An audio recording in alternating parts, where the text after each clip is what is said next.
पुनेतच्छदेयम्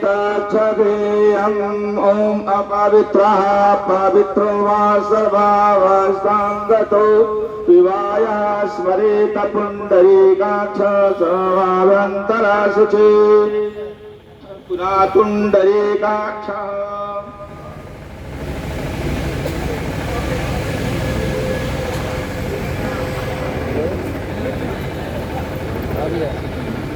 ओम हरि ओम स्वस्ति नः इंद्र वृद्धश्रवा स्वस्ति नः भोगा विश्ववेदा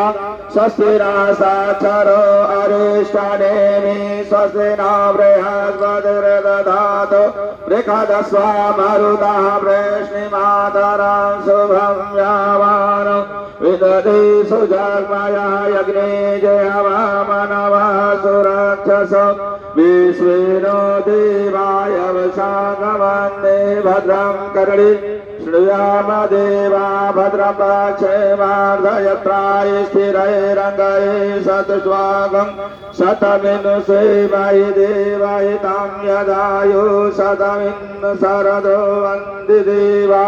यत्रा न शक्राजरसान्तनुरापोत्रासो यत्र पितरो भवन्ति मानो मझारिगिदायुवन्तो अदितिरजो अन्तरिक्षमदितिरमाता सविता सपुत्रा विश्वे देवाय दिति पञ्चजनाय दितिरजातमदितिं जनित्वम् ॐ द्यौ शान्ति अन्तरिक्षमं शान्ति पृथिवी शान्ति रामा शांति रोगया शांति वनस्पतया शांति विश्वे देवा शांति ब्रह्म शांति सर्वं शांति शांतिरेव सामा शांतिरेधि यतो यदा समेयसे तदुरो अभयं कुरु सन्नः कुरु व्रज योऽन्नं सुखसो शांति भवतु।